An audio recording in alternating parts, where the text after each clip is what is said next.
শুরু হয়ে গেছে। রোটেট হয়ে গেছে। হুম আচ্ছা আচ্ছা হুম ঠিক আছে ওকে শুরু। মানে লেখা লেখা দেখা যায়। হুম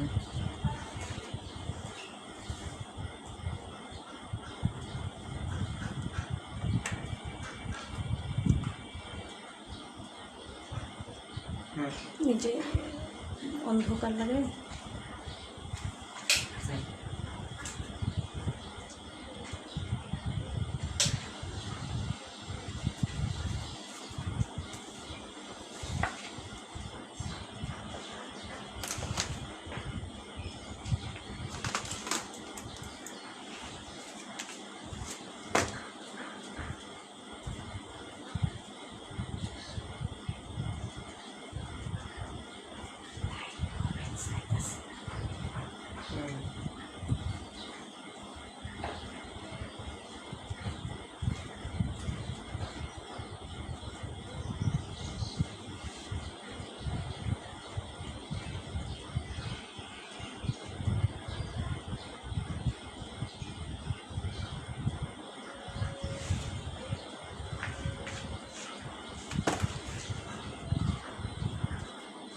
আসসালামু আলাইকুম। প্রিয় শিক্ষার্থীরা, কেমন আছো তোমরা? আশা করি আল্লাহ পাকের রহমতে ভালো আছো। মহামারী করোনা ভাইরাসের প্রাদুর্ভাবের কারণে দীর্ঘ প্রায় 4 মাসের মতো সময় হয়ে গেল বাংলাদেশের সকল শিক্ষা প্রতিষ্ঠান বন্ধ আছে। আমাদের লেখাপড়া স্থবির হয়ে আছে বলতে গেলে বলা যায়। তো এই মতাবস্থায় সারা বাংলাদেশেই অনলাইন শিক্ষা কার্যক্রম চালু হয়েছে। আমাদের কেবি স্কুল গত 15 জুন থেকে অনলাইন শিক্ষা কার্যক্রম চালু করেছে। আজকে আমি তোমাদের সামনে কেবি স্কুল অনলাইন এডুকেশনে হাজির হয়েছি। আমি গত রবিবার সম্ভবত 21 কি 22 তারিখ তোমাদের সামনে এসেছিলাম ক্লাস নেওয়ার জন্য, কিন্তু কারিগরি ত্রুটির জন্য আমি ক্লাসটা নিতে পারিনি। আজকে আমি সেই ক্লাসটাই আবার নেওয়ার চেষ্টা করব। আশা করি তোমরা সবাই আমার সাথে আছো বা থাকবে। আজকে আমি তোমাদেরকে পড়াবো ক্লাস 7-এর বাংলাদেশ ও বিশ্ব পরিচয়। আমি ওই দিন যে চ্যাপ্টারটা শুরু করতে চেয়েছিলাম, বাংলাদেশ ও বিশ্ব পরিচয়ের 4র্থ অধ্যায়ই আমি আজকে তোমাদেরকে পড়াবো। আশা করি তোমরা সবাই আমার সাথেই থাকবে। তোমরা ছাত্রছাত্রীরা তোমরা খাতা কলম বই নিয়ে রেডি হয়ে যাও। চলো আমরা মূল ক্লাসে চলে যাই। আমরা জানি আমাদের দেশ কি গ্রাম প্রধান দেশ। গ্রাম প্রধান এই বাংলাদেশের অধিকাংশ মানুষ গ্রামে বাস করে। কোথায় বাস করে? গ্রামে বাস করে। আর আমরা আজকে আমরা যে অধ্যায়টা পড়ব সেটা হচ্ছে বাংলাদেশের অর্থনীতি। আমরা সবাই লিখে দেই, খাতায় লিখে নাও।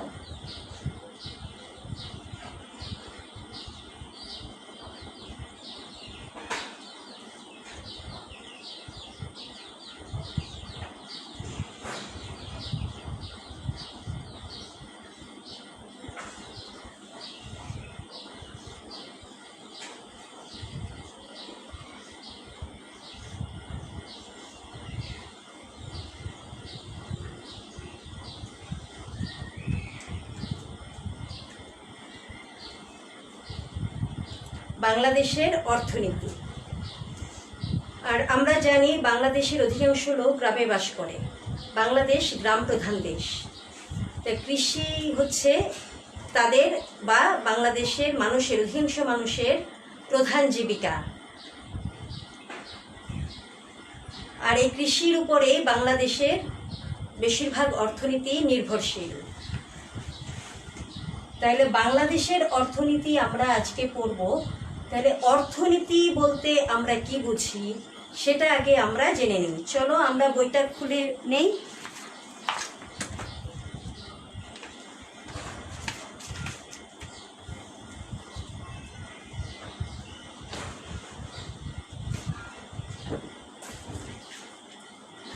তাহলে প্রথমে আমরা জেনে নেই অর্থনীতি কি। তোমরা কি কেউ বলতে পারো অর্থনীতি কি? ঠিক আছে, আমি বলে দিচ্ছি। অর্থনীতি হচ্ছে সাধারণত টাকা পয়সাকে আমরা অর্থ বলে জানি বা চিনি। আর অর্থনীতি হচ্ছে যে শাস্ত্র অর্থনীতির সমস্যার সমাধান নিয়ে আলোচনা করে, সাধারণ ভাষায় তাকেই আমরা অর্থনীতি বলে থাকি। আর অর্থ নিয়ে যে শাস্ত্র আলোচনা করে বা অর্থ সংক্রান্ত নিয়ম কানুন রীতিনীতি, এটাই হচ্ছে অর্থনীতি। ধরো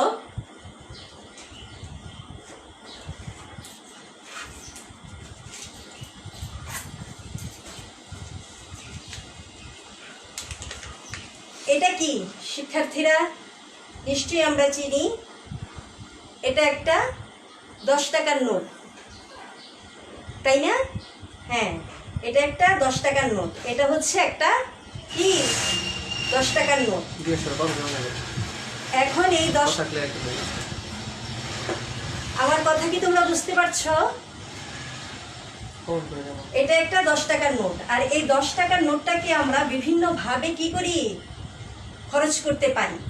যেমন ধরো এটা 10 টাকার নোট। এই 10 টাকাটাকে আমরা, যেমন ধরো 5 টাকা দিয়ে তুমি একটা কি কিনলে? 5 টাকার একটি চকলেট কিনলে। তারপরে 2 টাকা তুমি কোনো ভিক্ষুককে সাহায্য করলে।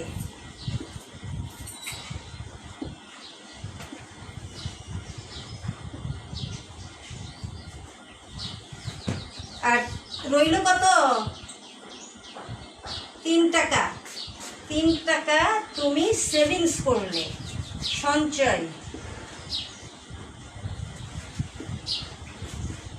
তাহলে টোটাল আমাদের কত হলো? এই যে 10 টাকার 5 টাকা দিয়ে আমি একটি চকলেট কিনলাম, 2 টাকা ভিক্ষুককে সাহায্য করলাম, আর 3 টাকা আমি সেভিংস বা সঞ্চয় করলাম। এ হলো টোটাল 10 টাকা। আর এটা হলো আমাদের রিসোর্স, আর এটা হলো অর্থনীতি।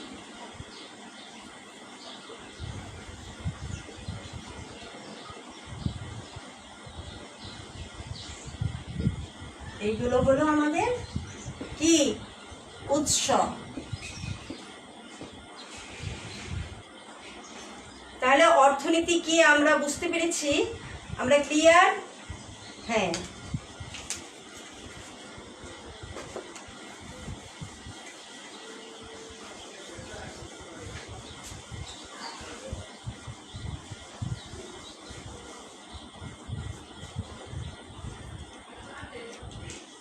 তাহলে অর্থনীতি কি আমরা বুঝতে পারলাম তো শিক্ষার্থীরা? হ্যাঁ। তাহলে যে কোনো দেশের অর্থনৈতিক, এখন অর্থনৈতিক কাজ বা কার্যাবলী, এই অর্থনীতির কাজ বা কার্যাবলী কি বা কাকে বলে, চলো এটা আমরা জেনে নিই। তাহলে অর্থনৈতিক মূল্য রয়েছে, অর্থনৈতিক মূল্য রয়েছে এমন যে কোনো কাজ, সেবা বা বিনিময়কে আমরা কি বলি? অর্থনৈতিক কাজ। যেমন ধরো অর্থনৈতিক মূল্য, অর্থনৈতিক মূল্য বলতে এখন আমরা কি বুঝি? যেমন ধরো তুমি দোকানে যে 10 টাকা দিয়ে একটি কলম কিনেছ, এই যে 10 টাকা মূল্য দিয়ে যে একটি কলম কিনলে তুমি, এটাই হচ্ছে কলমের অর্থনৈতিক মূল্য। কি বুঝতে পেরেছ? 10 টাকা দিয়ে তুমি কি কিনলে? একটি কলম কিনলে। তাহলে এই কলমের অর্থনৈতিক মূল্য হচ্ছে এই 10 টাকা। এইরকম অর্থনৈতিক মূল্য রয়েছে এমন যে কোনো কাজ, সেবা বা বিনিময়কে। যেমন ধরো তুমি যে 10 টাকা দিলে দোকানে, আর তোমাকে 10 টাকার পরিবর্তে বা 10 টাকা মূল্যের একটি দোকানি তোমাকে একটি কি দিল? কলম দিল। এই যে বিনিময়, তুমি টাকা দিলে, দোকানি তোমাকে কলম দিল, এটা হচ্ছে অর্থনৈতিক মূল্য রয়েছে, এটা হচ্ছে বিনিময়। এই যে এটাই হচ্ছে অর্থনৈতিক কাজ বা কার্যক্রম, যে অর্থনৈতিক মূল্য রয়েছে এমন যে কোনো কাজ, সেবা বা বিনিময়কে, যেমন ধরো তুমি ডাক্তারের কাছে গেলে ডাক্তার তোমাকে ভিজিটের বিনিময়ে কি দিয়ে থাকেন? সেবা দিয়ে থাকেন। এটাও হচ্ছে অর্থনৈতিক কাজ। তাহলে অর্থনৈতিক কাজ বা কার্যাবলী হচ্ছে অর্থনৈতিক মূল্য রয়েছে এমন যে কোনো সেবা, কাজ বা বিনিময়কে আমরা অর্থনৈতিক কাজ বা কার্যাবলী বলে থাকি।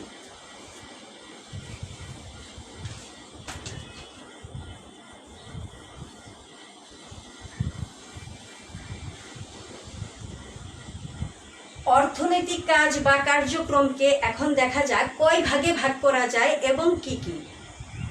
যে কোনো দেশের অর্থনৈতিক কাজকে সাধারণত দুই ভাগে ভাগ করা যায়। কয় ভাগে ভাগ করা যায়? যে কোনো অর্থনৈতিক কার্যক্রমকে, যে কোনো দেশের অর্থনৈতিক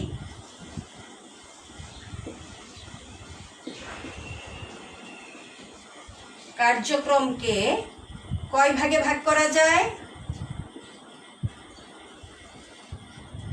দুই ভাগে।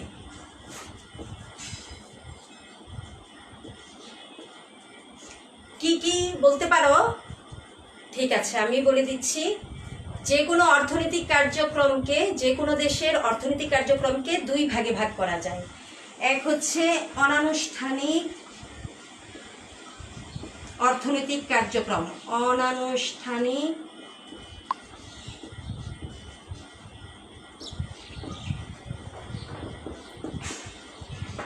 অর্থনৈতিক কার্যক্রম এবং আনুষ্ঠানিক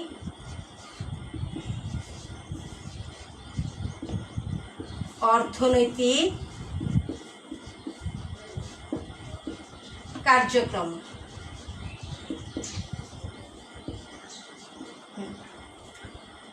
তাহলে যে কোনো দেশের অর্থনৈতিক কার্যক্রমকে সাধারণত দুই ভাগে ভাগ করা যায়। এক, অনানুষ্ঠানিক অর্থনৈতিক কার্যক্রম। দুই, আনুষ্ঠানিক অর্থনৈতিক কার্যক্রম। কি এই পর্যন্ত বুঝতে পেরেছো তোমরা? হ্যাঁ, আশা করি তোমরা বুঝতে পেরেছো।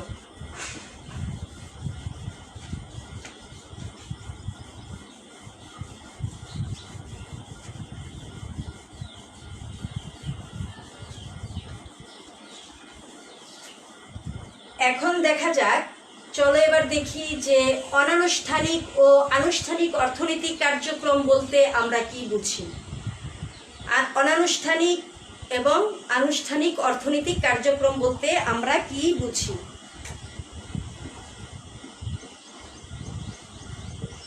অনানুষ্ঠানিক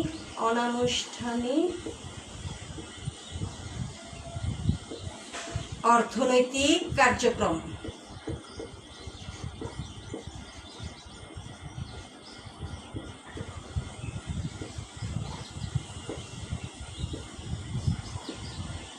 অনানুষ্ঠানিক অর্থনৈতিক কার্যক্রম বলতে আমরা কি বুঝি? তোমরা কি কেউ জানো? হ্যাঁ, তোমরাও জানো, আমি আবার বলে দিচ্ছি। যে অর্থনৈতিক কাজের জন্য পূর্বে মজুরি নির্ধারিত থাকে না বা পূর্ব মজুরি নির্ধারিত নয় এবং করের আওতায় আনা যায় না এবং সরকার কর্তৃক কি নিয়ন্ত্রিত নয়, সরকারও এই কাজগুলোকে নিয়ন্ত্রণ করতে পারে না। আমরা আবার বলি, যে অর্থনৈতিক কার্যক্রম পূর্ব মজুরি নির্ধারিত নয়, করের আওতায় আনা যায় না এবং সরকার কর্তৃক নির্ধারিত নয়, সেই সব অর্থনৈতিক কার্যক্রমকে সংক্ষেপে আমরা কি বলি? অনানুষ্ঠানিক অর্থনৈতিক কার্যক্রম। তাহলে আমরা কি কি পেলাম? যে সকল অর্থনৈতিক কাজ পূর্ব মজুরি নির্ধারিত নয়।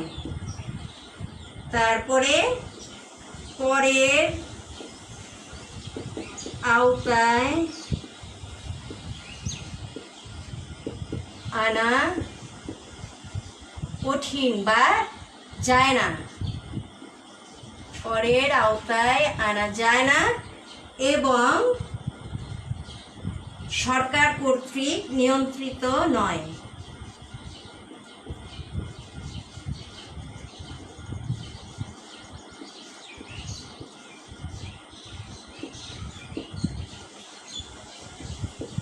নিয়ন্ত্রিত নয়। যে অর্থনৈতিক কার্যক্রম পূর্ব মজুরি নির্ধারিত নয়, করের আওতায় আনা যায় না, সরকার কর্তৃক নিয়ন্ত্রিত নয়, সংক্ষেপে আমরা সেই কাজগুলোকে, সেই অর্থনৈতিক কাজগুলোকে অনানুষ্ঠানিক অর্থনৈতিক কার্যক্রম বলে থাকি।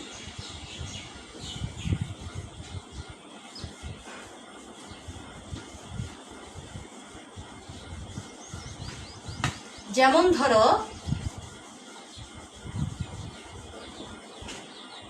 গ্রামে একজন কৃষক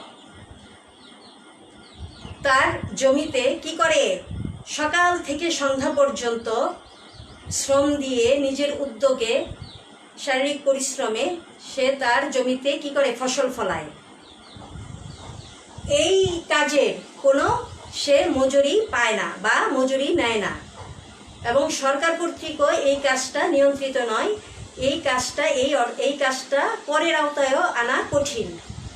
এই কাজটাকেই বলা হয় কি, অনানুষ্ঠানিক অর্থনৈতিক কাজ। এবং এই অনানুষ্ঠানিক অর্থনৈতিক কাজগুলো প্রাচীনকাল থেকে আমাদের দেশে চলে আসছে। এই জন্য এই অনানুষ্ঠানিক অর্থনৈতিক কাজকে কি বলে, প্রথাগত কাজও বা প্রথাগত খাতও বলা হয়। প্রাচীনকাল থেকে, পূর্ব থেকে চলে আসছে, প্রথাগত খাত বলা হয়ে থাকে।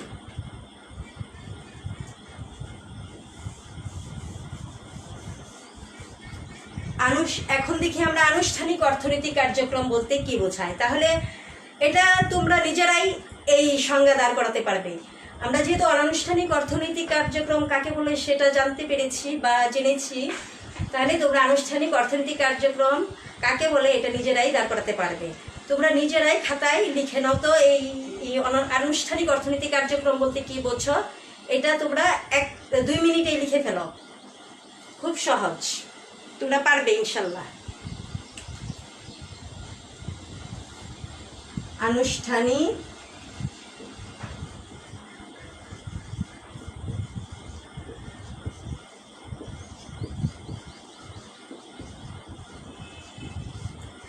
অর্থনৈতিক কার্যক্রম।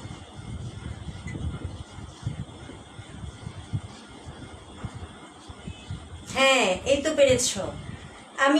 আমার সাথে মিলিয়ে নাও, আমি বলছি যে সকল অর্থনৈতিক কাজ পূর্ব থেকে মজুরি নির্ধারিত থাকে এবং এগুলো করের আওতায় আনা যায়, সরকার কর্তৃক নিয়ন্ত্রিত, সরকারও নিয়ন্ত্রণ করতে পারে, সেই কাজগুলোকে আমরা সংক্ষেপে কি বলবো, আনুষ্ঠানিক অর্থনৈতিক কাজ। কি হয়, মানে অনানুষ্ঠানিক অর্থনৈতিক কাজ আমরা যা জেনেছি সেটা তুমি উল্টে মানে বিপরীতভাবেই তুমি বলতে পারো যে সকল অর্থনৈতিক কাজ পূর্ব থেকে মজুরি নির্ধারিত, করের আওতায় আনা যায় এবং সরকার কর্তৃক নিয়ন্ত্রিত বা সরকার যে কাজগুলোকে নিয়ন্ত্রণ করতে পারে, সেই সব অর্থনৈতিক কাজকেই আমরা কি বলবো, আনুষ্ঠানিক অর্থনৈতিক কাজ। আনুষ্ঠানিক, যেমন একটা উদাহরণ দিলেই তোমরা সহজেই বুঝে যাবে। যেমন ধরো, তোমাদের অনেকের বাবা বা মা চাকরি করেন অফিস আদালতে। এই যে অফিস আদালতে যে চাকরি করেন আব্বু আম্মু, তাহলে কি এই কাজের জন্য বা এই চাকরির জন্য সরকার কর্তৃক তো পূর্বে থেকেই বেতন নির্ধারিত আছে এবং এই যে চাকরি করেন বছর শেষে আব্বু আম্মুকে কি দিতে হয়, কর দিতে হয় বা ট্যাক্স দিতে হয়। আর এটা মানে কোন অফিসে কয়জন চাকরি করেন এটা সরকারেরও কি আছে, হিসাব আছে। তাহলে সরকার কর্তৃক এটা নিয়ন্ত্রিত। তাহলে এই যে সরকারি বা বেসরকারি চাকরি, এটা হচ্ছে আনুষ্ঠানিক অর্থনৈতিক কাজ।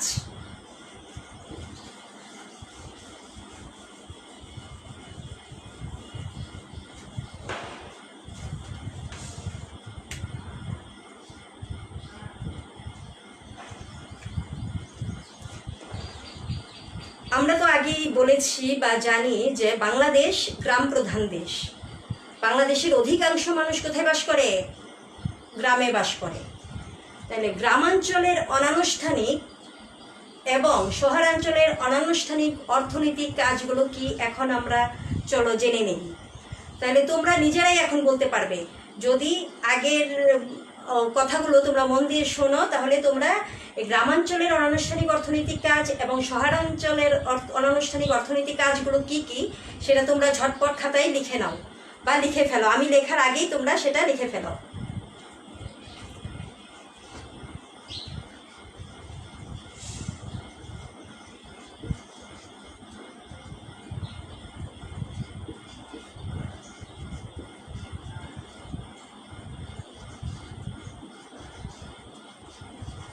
গ্রামাঞ্চলের অনানুষ্ঠানিক অর্থনৈতিক কাজ।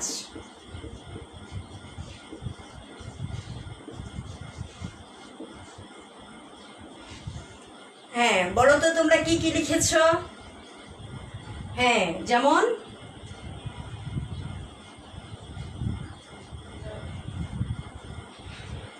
কৃষিকাজ, নিজেদের জমিতে কি কৃষিকাজ।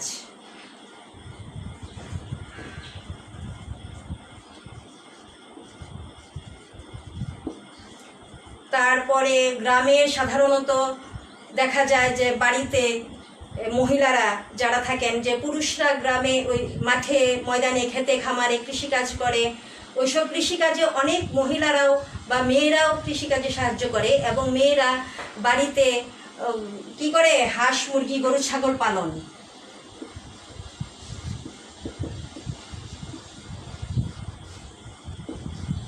হাঁস মুরগি গরু ছাগল পালন করে।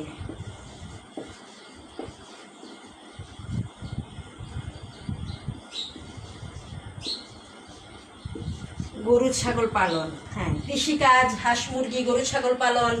আর কি করে? ছোটখাটো ব্যবসা বাণিজ্য।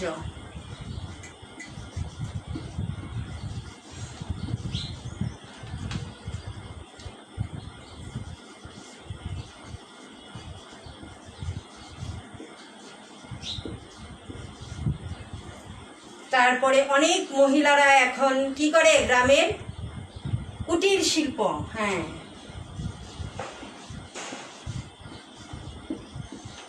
কুটির শিল্পের কাজ।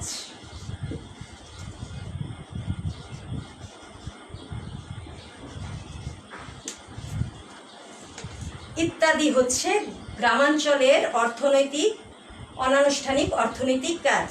কি তোমরা যে খাতায় লিখেছো তার সাথে কি মিলে গেছে আমারটা?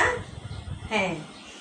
তাহলে গ্রামাঞ্চলের অনানুষ্ঠানিক অর্থনৈতিক কাজগুলো হচ্ছে কৃষিকাজ, হাঁস মুরগি গরু ছাগল পালন, ছোটখাটো ব্যবসা বাণিজ্য, কুটির শিল্পের কাজ ইত্যাদি।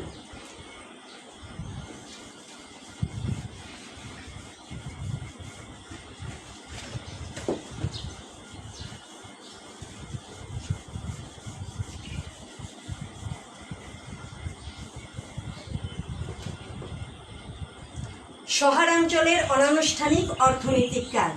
এখন তোমরা এখন খাতায় ঝটপট লিখে ফেলো। শহরাঞ্চলের অনানুষ্ঠানিক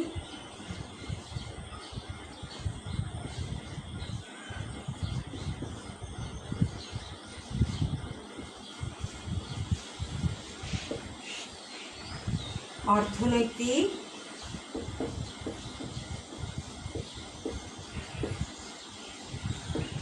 কাজ লিখেছ?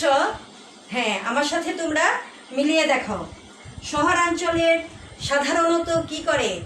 যে গ্রামাঞ্চল থেকে সাধারণত দেখা যায় দারিদ্র্যের অভাবে চাকরির খোঁজে কাজের খোঁজে কি করে? মানুষ শহরে আসে। শহরে এসে তারা কাজের সন্ধান করে।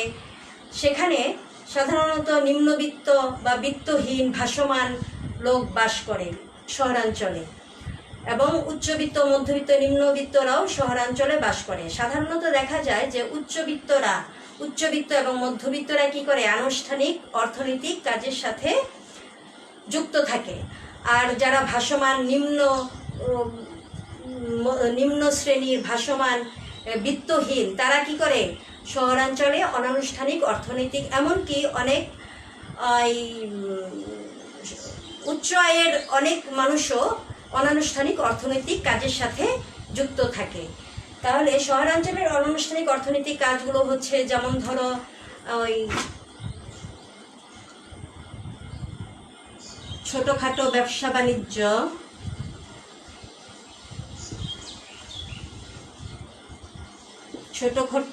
ছোটখাটো ব্যবসা বাণিজ্য,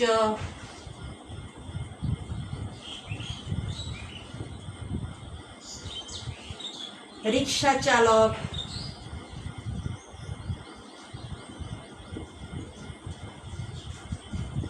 ভ্যান চালক, ঠেলা গাড়ি চালক,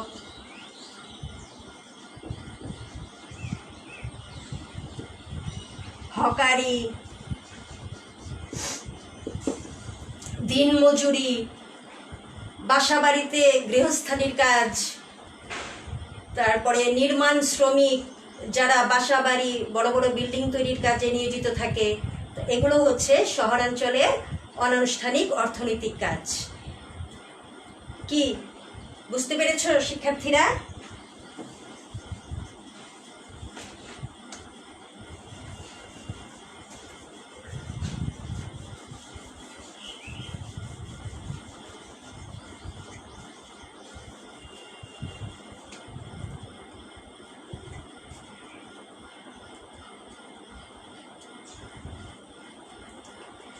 আমরা এতক্ষণ দেখলাম বা পড়লাম অর্থনীতি কি, অর্থনৈতিক কাজ বা কার্যাবলী বলতে আমরা কি বুঝি, অর্থনৈতিক কার্যক্রমকে কয় ভাগে ভাগ করা যায় ও কি কি, অনানুষ্ঠানিক ও আনুষ্ঠানিক অর্থনৈতিক কার্যক্রম বলতে কি বুঝি আমরা, গ্রামাঞ্চলের এবং শহরাঞ্চলের অনানুষ্ঠানিক অর্থনৈতিক কাজগুলো কি।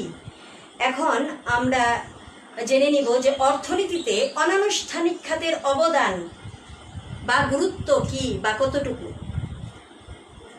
তাহলে আমরা তো আগেই বলেছি বা আমরা জানি যে বাংলাদেশ গ্রাম প্রধান দেশ। গ্রামাঞ্চলের বেশিরভাগ মানুষ কি করে, কৃষিকাজ করে জীবিকা নির্বাহ করে।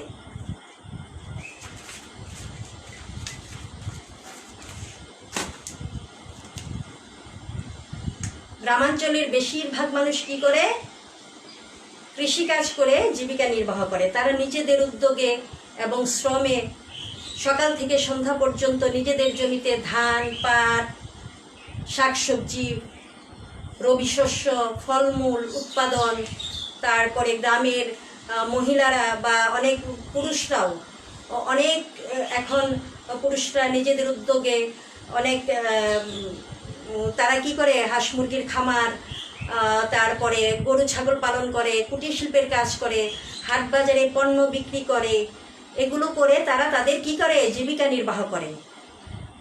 আর শুধু তাই না, আমাদের দেশের অর্থনৈতিক জীবনকে সচল রাখার জন্য এই অর্থনৈতিক অনানুষ্ঠানিক কার্যক্রম গুরুত্বপূর্ণ ভূমিকা রাখছে। এই যে কৃষিকাজ করা, হাট বাজারে পণ্য বিক্রি করা, তারপর হাঁস মুরগি পালন করা, কুটির শিল্পের কাজ করা, এগুলো হচ্ছে আমাদের কি কাজ, অনানুষ্ঠানিক অর্থনৈতিক কাজ। আর এই অনানুষ্ঠানিক কাজ আমাদের অর্থনীতিকে সচল রাখার জন্য, সচল রাখতে গুরুত্বপূর্ণ অবদান রাখে। শহরাঞ্চলেরও অনেক মানুষ বিত্তহীন, ভাসমান, এমনকি স্বল্প আয়ের, এমনকি উচ্চ আয়ের অনেক লোকেরাও অনানুষ্ঠানিক অর্থনৈতিক কাজের সাথে কি নিজেদেরকে নিযুক্ত বা যুক্ত রেখেছে। যদিও সরকারি বা বেসরকারিভাবে আনুষ্ঠানিক খাতের উপর জোর দেওয়া হচ্ছে বা জোর দেওয়ার পরও আমাদের অর্থনীতিতে প্রথাগত বা কি অনানুষ্ঠানিক অর্থনৈতিক গুরুত্ব বা অবদান কম নয়। তাহলে অর্থনীতিতে অনানুষ্ঠানিক খাতের অবদান বা গুরুত্ব অনস্বীকার্য।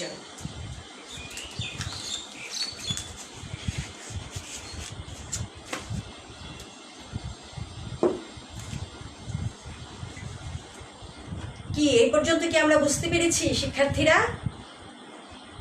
হ্যাঁ, আমরা এখন চলে যাই শিল্প, বাংলাদেশের শিল্প।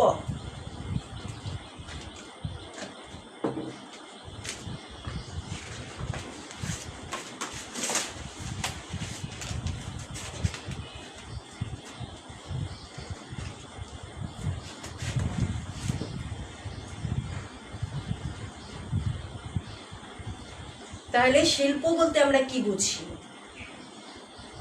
বাংলাদেশ একটি কৃষি প্রধান দেশ যদিও বা, তারপরেও ব্রিটিশ আমল থেকেই এখানে কিছু কিছু শিল্প প্রতিষ্ঠান কি করা হচ্ছে, স্থাপন করা হয়েছে বা স্থাপিত হয়েছে। তার মধ্যে পাকিস্তান সৃষ্টির পর, পাকিস্তান সৃষ্টি হয়েছে কত সালে আমরা জানি? 1947 সালে। 1947 সালে পাকিস্তান সৃষ্টির পরে পূর্ব বাংলার নারায়ণগঞ্জে, কোথায়? পূর্ব বাংলার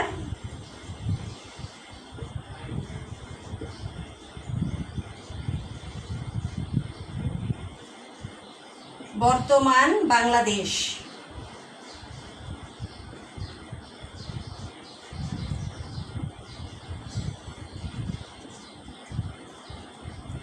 পাকিস্তান সৃষ্টির পর পূর্ব বাংলার নারায়ণগঞ্জে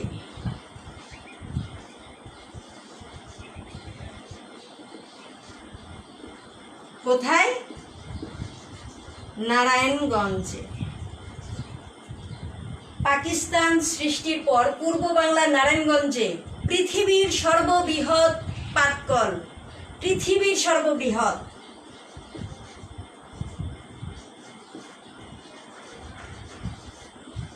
পৃথিবীর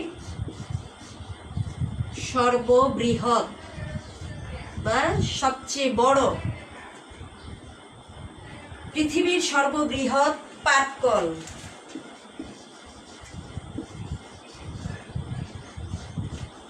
কি তোমরা নাম বলতে পারো? হ্যাঁ, আদমজী জুট মিলস।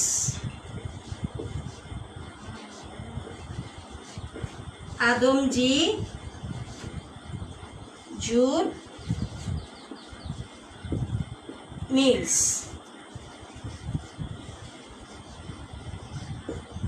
স্থাপিত হয়। কোথায় স্থাপিত হয়? নারায়ণগঞ্জে। নারায়ণগঞ্জে পৃথিবীর সর্ববৃহৎ পাটকল আদমজী জুট মিলস স্থাপিত হয়। ব্রিটিশ আমল থেকে আমাদের দেশে কিছু কিছু শিল্প বা কলকারখানা এদেশে স্থাপিত হতে হয়। তার মধ্যে পাকিস্তান সৃষ্টির পরে পূর্ব বাংলার নারায়ণগঞ্জে, বর্তমান বাংলাদেশের নারায়ণগঞ্জ জেলা তো আমরা সবাই চিনি, নাম শুনেছি না যে থাকলেও, নারায়ণগঞ্জে পৃথিবীর সবচেয়ে বড় পাটকল Adamjee jute mills. Adamjee jute মিলসের নাম আমরা সবাই শুনেছি বা সবাই জানি। আদমজী জুট মিলস স্থাপিত হয়।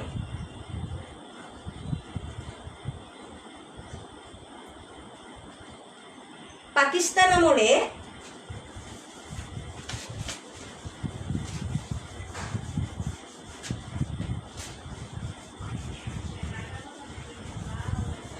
পাকিস্তান আমল যখন হয় বা পাকিস্তান যখন সৃষ্টি হয়, তখন শিল্প কারখানা বা যে কোনো বিষয়ে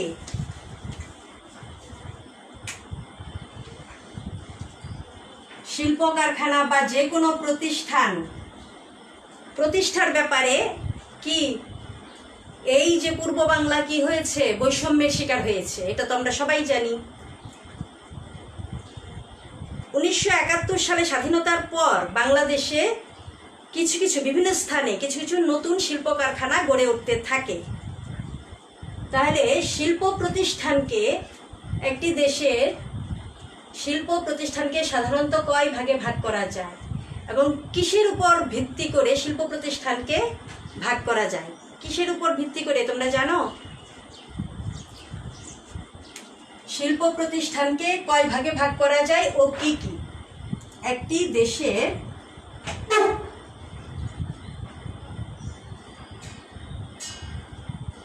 মূলধন,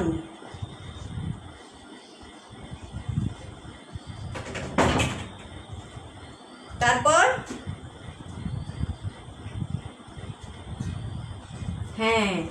উৎপাদনের পরিমাণ,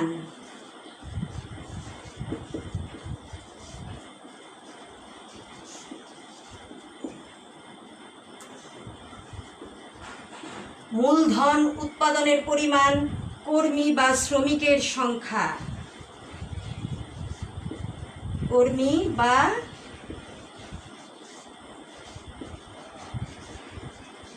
শ্রমিকের সংখ্যা, মূলধন, উৎপাদনের পরিমাণ, কর্মী বা শ্রমিকের সংখ্যা ইত্যাদি বিচারে শিল্প কারখানাগুলোকে কয়েকটি ভাগে ভাগ করা যায়। কি কি বিচারে? মূলধন, কর্মী, উৎপাদনের পরিমাণ, কর্মী বা শ্রমিকের সংখ্যা বিচারে শিল্প প্রতিষ্ঠানকে বা শিল্প কারখানাগুলোকে মোট 4 ভাগে ভাগ করা যায়। কয় ভাগে ভাগ করা যায়? 4 ভাগে ভাগ করা যায়। যেমন বৃহৎ শিল্প,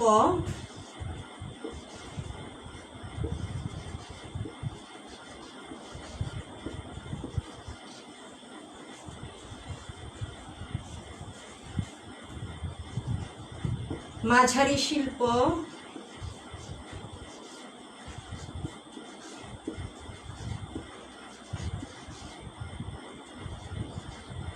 ক্ষুদ্র শিল্প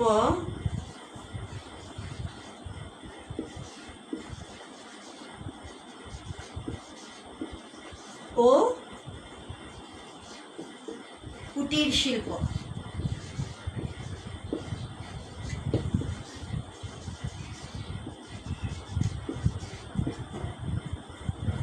তাহলে কি কি বিচারে? মূলধন, উৎপাদনের পরিমাণ, কর্মীর সংখ্যা বিচারে, কর্মীর সংখ্যা বা পরিমাণ বিচারে শিল্প কারখানাগুলোকে মোট 4 ভাগে ভাগ করা যায়। বৃহৎ শিল্প, মাঝারি শিল্প, ক্ষুদ্র শিল্প ও কুটির শিল্প।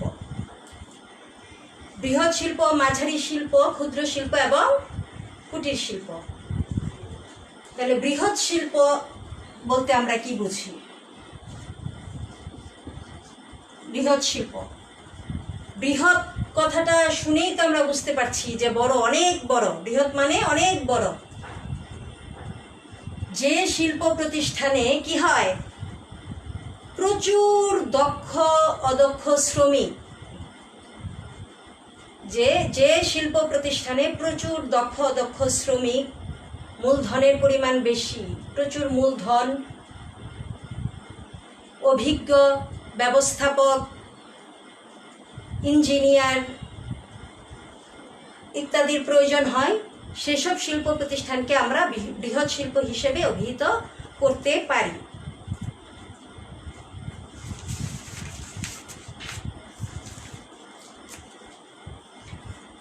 আর এই বৃহৎ শিল্প প্রতিষ্ঠানের কি উৎপাদনের পরিমাণ অনেক বেশি। বৃহৎ শিল্প প্রতিষ্ঠানে উৎপাদনের পরিমাণও কি অনেক বেশি। আর দেশের চাহিদা মিটিয়েও এসব উৎপাদিত পণ্য আমরা বিদেশে রপ্তানি করতে পারি। বাংলাদেশের অর্থনীতির মেরুদণ্ড হিসেবে এই বৃহৎ শিল্প কাজ করে।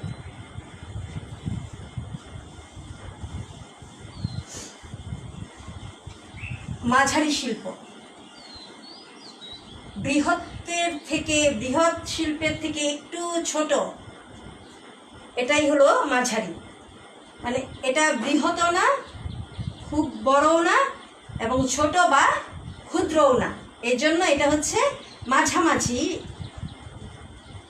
এটার অবস্থান। এই জন্য এটা মাঝারি শিল্প। মাঝারি যে শিল্প প্রতিষ্ঠানে 1.5 কোটি টাকার বেশি মূলধন খাটানো হয় বা বিনিয়োগ করা হয়। কত টাকা? কোটি টাকার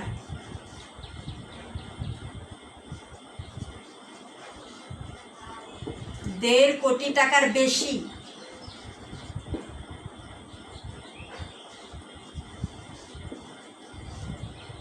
মূলধন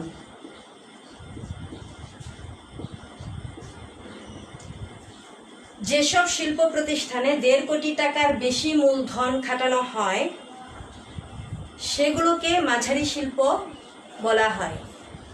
যেমন কি হালকা engineering, silk, ceramic, cold storage বা হিমাগার ইত্যাদি হচ্ছে মাঝারি শিল্পের উদাহরণ। কি হালকা engineering, silk, ceramic, cold storage বা হিমাগার, যেখানে কি করা হয়, হ্যাঁ, খাদ্যদ্রব্য বা কৃষিজ পণ্য কি করা হয়, হিমায়িত করে রাখা হয় যেন সারা বছরের চাহিদা মেটানো যায়। তাহলে সেই ধরনের শিল্প প্রতিষ্ঠানকে কি বলে, মাঝারি শিল্প বলা হয়।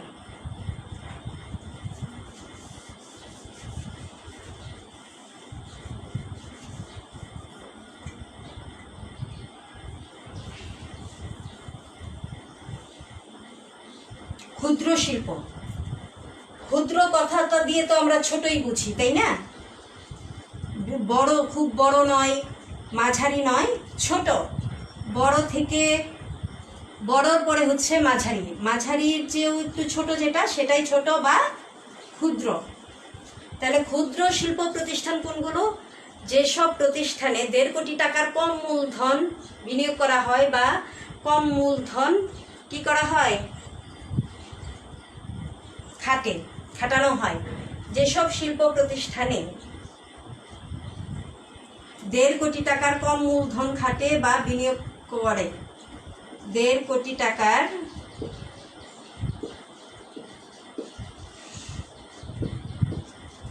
কম মূলধন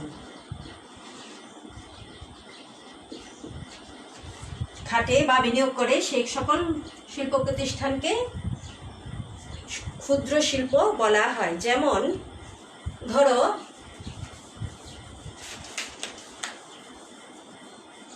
রাইস মিল, চাল কল,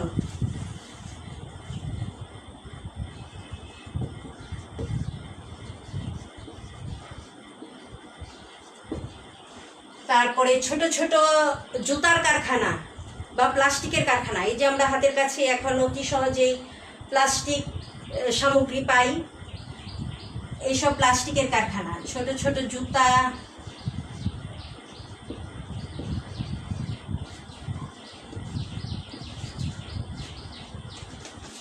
বা কি প্লাস্টিক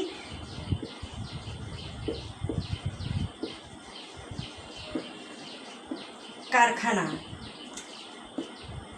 তারপর আর কি তোমরা বলতে পারবে?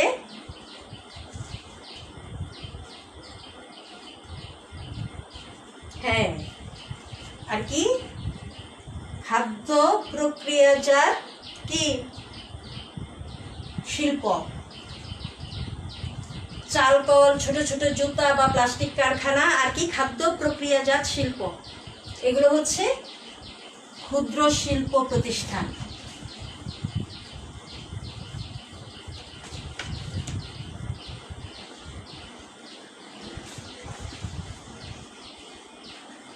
কুটির শিল্প, কুটির শিল্প বলতেই আমরা কি বুঝি, আমাদের চোখের সামনে বা আমাদের মনে কি আসে বলতে পারো কেউ? হ্যাঁ,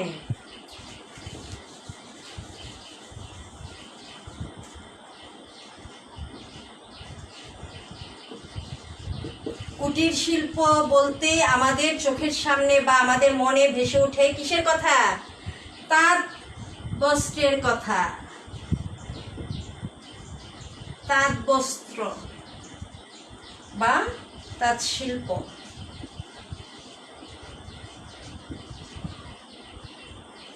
তাঁত, যেমন তাঁতের কি, তাঁতের শাড়ি, একটা বিখ্যাত তাঁত দিয়ে বানানো বা তাঁত দিয়ে তৈরি করা একটা বিখ্যাত শাড়ির নাম তোমরা জানো? হ্যাঁ, কি শাড়ি? মসলিন, জামদানি। হ্যাঁ,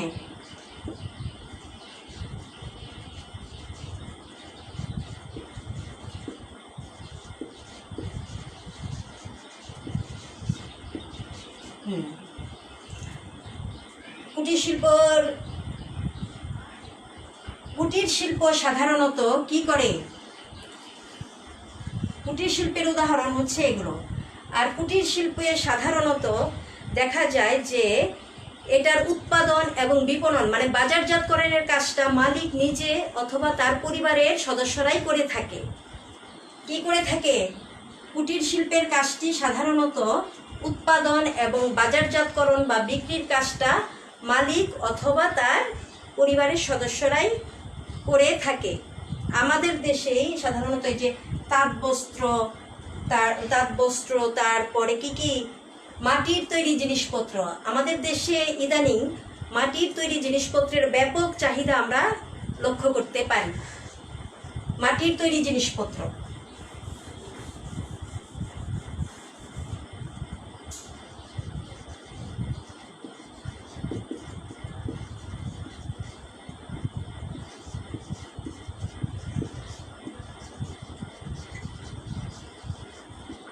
তারপরে কি বাঁশ ও বেত শিল্প,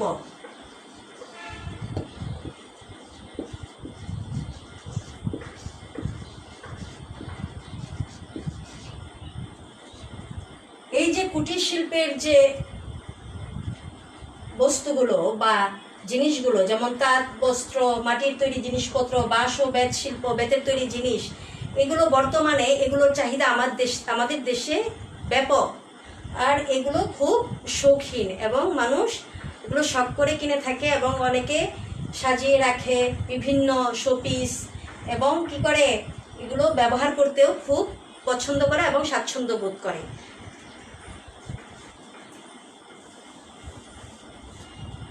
ইত্যাদি।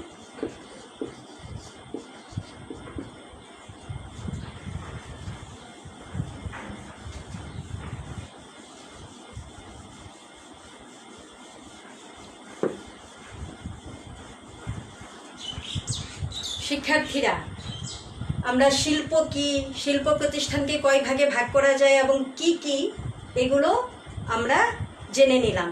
এখন জানবো যে বাংলাদেশের অর্থনীতিতে শিল্পের অবদান। তোমরা কি কেউ বলতে পারো যে বাংলাদেশের অর্থনীতিতে শিল্প কি ভূমিকা রাখছে বা কি অবদান রাখছে? এটা কি আমরা বলতে পারি?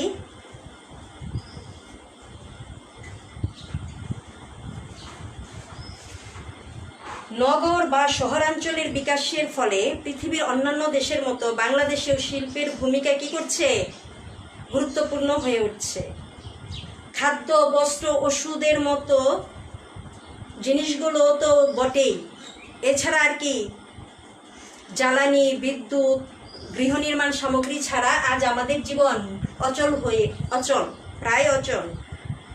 আর এগুলো আমরা কোত্থেকে পেয়ে থাকি? এগুলো আমরা পেয়ে থাকি কোনো না কোনো শিল্প থেকে বা শিল্প প্রতিষ্ঠান থেকে। কৃষির পর দেশের বিরাট সংখ্যক মানুষ এই কি করছে? এই শিল্পের মাধ্যমে জীবিকার সংস্থান করছে। আর এর অভাবে দেশের বেকারত্বের হারও বেড়ে যেত। আর বর্তমান সময়ে আমাদের দেশে ব্যাপক প্রসার লাভ করেছে কোন শিল্প? হ্যাঁ, গার্মেন্টস শিল্প।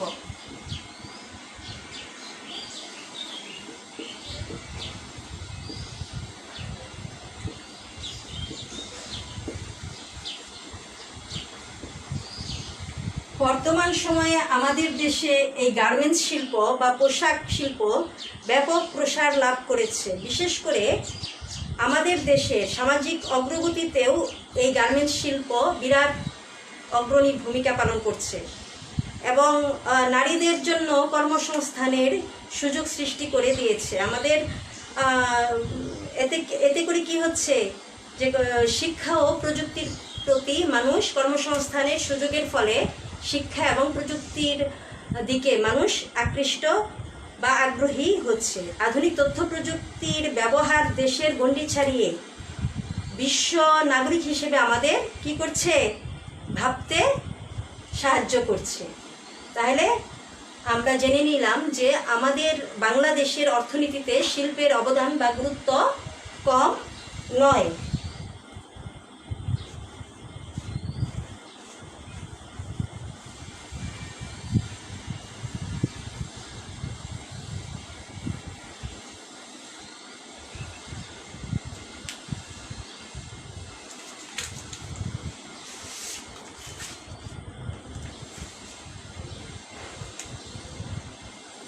প্রিয় শিক্ষার্থীরা, আজ তাহলে পড়াশোনা এ পর্যন্তই থাক। আমরা অনেক কিছু জেনে নিলাম। আমরা জেনে নিলাম অর্থনীতি কী, অর্থনৈতিক কার্যাবলী কী, অনানুষ্ঠানিক ও আনুষ্ঠানিক অর্থনৈতিক কাকে বলে, এবং শহরাঞ্চলের এবং গ্রামাঞ্চলের অনানুষ্ঠানিক ও আনুষ্ঠানিক অর্থনৈতিক কাজগুলো কী, অর্থনীতিতে অনানুষ্ঠানিক খাতের অবদান, তারপরে শিল্প প্রতিষ্ঠান, বাংলাদেশের অর্থনীতিতে শিল্পের অবদান ইত্যাদি আমরা অনেক কিছু জেনে নিলাম আজকে। তাহলে বাংলাদেশের সময়ও প্রায় শেষ। তাহলে আমরা নেক্সট ক্লাসে যদি সুযোগ পাই তাহলে আমরা মানে যতটুকু বাকি আছে আমরা আলোচনা করে নেব। আর আজকে এ পর্যন্তই, আজকে তোমাদেরকে এ পর্যন্তই শেষ করে দিচ্ছি।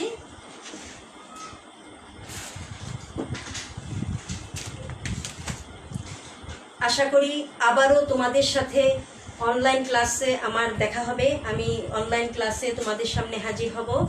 আমি জানি না তোমাদেরকে কতটুকু বোঝাতে পেরেছি বা তোমরা কতটুকু উপকৃত হয়েছ, তোমরা কি জানতে পেরেছো বা আমার কি ভুল ত্রুটি তোমরা অবশ্যই কমেন্টস করবে, যেন আমি ভুলগুলো আমার শুধরে নিতে পারি। আমি আশা করব তোমরা সব সময় আমার সাথে থাকবে, আমার ক্লাসে আমার সাথে থাকবে, আমাকে সাহায্য করবে।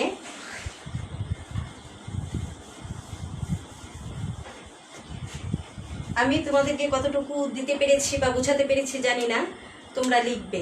আমার যা ভুল ত্রুটি তোমরা যদি লেখো তাহলে আমি আমার নিজেকে শুধরে নিতে পারবো। আমি পরবর্তী ক্লাসে আমার ভুলগুলো শুধরে নিয়ে তোমাদের সামনে আমি নতুনভাবে নিজেকে হাজির করতে পারবো। আর দুই একটা কথা বলে আমি আমার ক্লাস শেষ করে দেব। মহামারী করোনা ভাইরাস বিশ্বব্যাপী এর যে প্রাদুর্ভাব ছড়িয়েছে, আমাদের দেশেও বাদ নয়, আমাদের দেশেও এখন করোনা মহামারী ঊর্ধ্বমুখী, দিনে দিনে পরিস্থিতি খারাপই হচ্ছে। আমি আশা করব তোমরা স্বাস্থ্যবিধি মেনে চলবে, ঘরে থাকবে, আব্বু আম্মুর কথা শুনবে, এবং তোমরা হয়তো অনেকেই বাসায় থাকতে থাকতে অস্থির হয়ে উঠেছ। অস্থিরতার কিছু নেই, তোমরা তোমাদের সময়টাকে ভাগ করে নেবে। তো ভাগ করে নিলে তোমরা সময়টাকে ভাগ করে নিয়ে সেই ভাগে ভাগে তুমি যদি কাজ করো, তোমার রুটিন করো, তাহলে দেখবে খুব সুন্দর সময় কেটে যাচ্ছে। তোমার যখন ইচ্ছে হবে তখন তুমি পড়বে, খেলাধুলা করতে ইচ্ছে করলে বাসার ভিতরেই অনেক ইনডোর গেমস খেলা যায়, সেগুলো তুমি খেলবে আব্বু আম্মু বা ভাই বোনদের সাথে, এবং নামাজ পড়বে, কোরআন পড়বে, আব্বু আম্মুকে বা আম্মুর বাসা কাজে সাহায্য করবে, তোমার নিজের ঘর, তোমার নিজের পড়ার টেবিল তুমি নিজে গুছিয়ে রাখবে। তাহলে দেখবে তোমার সময় সুন্দর কেটে যাচ্ছে, তোমার একটুও বোরিং লাগবে না। আর সব সময় পরিষ্কার পরিচ্ছন্ন থাকবে, নিজের বাড়ি নিজের উঠান সব সময় পরিষ্কার রাখবে। শিক্ষার্থীরা, আজ এ পর্যন্তই। আল্লাহ হাফেজ। আমার জন্য দোয়া করবে। সবাইকে ধন্যবাদ। আসসালামু আলাইকুম।